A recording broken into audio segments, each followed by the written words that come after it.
Bueno, entonces vamos a continuar con todo lo que fue el devenir y la caída del antiguo imperio y la entrada a lo que llamamos el primer periodo intermedio. Como habíamos visto, nosotros habíamos visto, Egipto no, nunca se consideró como el representante de un pueblo elegido, no tenía ese tipo de pretensiones. Para Egipto, el pueblo egipcio estaba constituido básicamente por personas, aunque ellos no se consideraban el pueblo elegido, eran absolutamente conscientes de la superioridad que tenían frente a sus vecinos más pobres, como eran los libios, los nubios, los palestinos. Ellos de todas maneras eran muy conscientes como de su gran desarrollo y de su capacidad artística, de su capacidad religiosa, y eso los hacía como muy... ellos creían, digamos, que ellos eran de alguna manera el centro del poder dentro de la zona donde ellos gobernaban. Entonces, es un pueblo que es consciente de toda su superioridad, y digamos lo que les va dando, digamos, esa conciencia también, no solo es la manera como ellos logran desarrollar la agricultura a lo largo del Nilo, y cómo logran desarrollar todo un panteón de dioses egipcios, sobre todo en este antiguo imperio, va a ser justamente, como lo vimos la última vez, como el fundamento de toda esta mitología egipcia que los va a acompañar hasta el final, los 3300 años que dura toda la civilización faraónica. Para ellos, entonces, el comercio empezó desde muy temprano, realmente. Ya antes de que se unificara el Nilo, ya ellos tenían al borde, como un puerto que se llamaba Elefantina, que se llamaba así porque allí llegaba el comercio de marfil que se hacía en el África Central.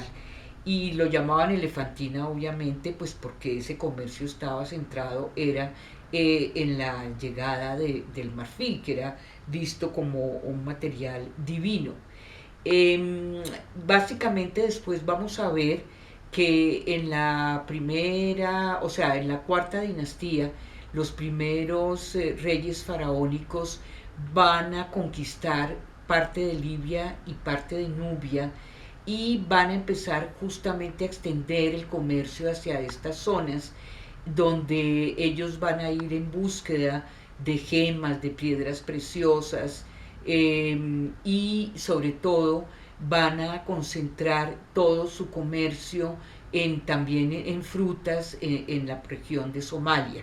Entonces, el comercio básicamente empieza entonces a ir de la mano con todo el desarrollo de esta dinastía faraónica, y el comercio más importante en esta época del antiguo imperio va a ser con biblos. Ellos van a tener un comercio muy intenso con el puerto de Biblos, ya que allí ellos, entre otras, van a entrar a todo lo que es lo que era el comercio dentro del Mediterráneo oriental.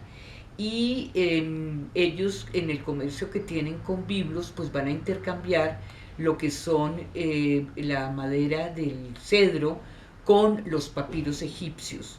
Y este comercio va a durar tanto tiempo, va a durar como 2000 años adicionales a esta época que estamos hablando, y va a marcar profundamente a Biblos. En Biblos vamos a encontrar un templo egipcio, y la influencia egipcia, como lo comentaba, durará todavía 2000 años más.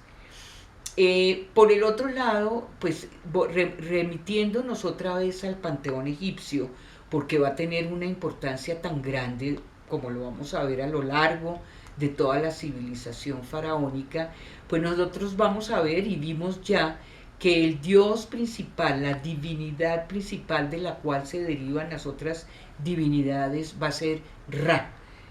Corresponde a lo que en el hinduismo definen, digamos, ellos toman a la divinidad principal, que es Brahman, de la cual se derivan las otras divinidades. En el mundo egipcio lo mismo, encontramos entonces que Ra tiene como tres figuras, tres representaciones que van a ser muy importantes, que son la del escarabeus, que es la imagen de este escarabajo que representa el alba del sol, ¿sí? El momento en que el sol nace.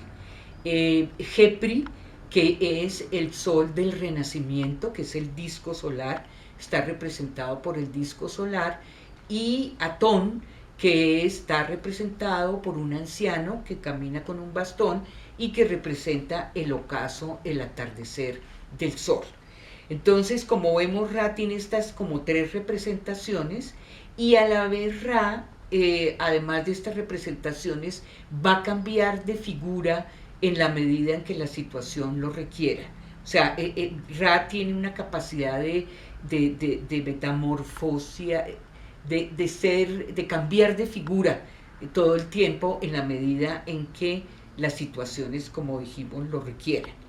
El arte egipcio va a representar mucho todas estas figuras de la naturaleza, y el arte egipcio va a tener una influencia muy grande en la autoridad y en toda esta magnificencia que vimos que caracteriza a la civilización faraónica y a toda esta etapa de monarquías reales faraónicas.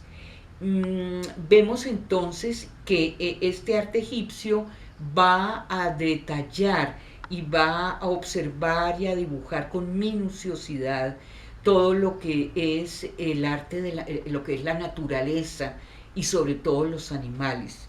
Como ustedes han visto en el panteón egipcio, casi siempre todos los dioses tienen figuras de animales. Si damos algunos ejemplos, tenemos Anubis, que tiene su cara representa al chacal. Horus, que es el hijo de Isis y Osiris, representa al halcón. Y Bastet, que representa que tiene cara de gata. Y Tot, que siempre todos estos dioses van a tener una figura animal. Es decir, que para el arte egipcio la representación de la naturaleza y de los animales va a ser muy importante en la configuración misma de su propia religión. Dentro de todos vamos a ver también que algo que caracteriza al arte egipcio es el orden geométrico. De ahí la importancia que van a tener las pirámides. Las pirámides van a representar como una expresión muy particular que van a tener los faraones, que es el Maat. El Maat es como una virtud que el faraón representa y que a la vez va a irradiar y va a reflejar entre los que lo rodean.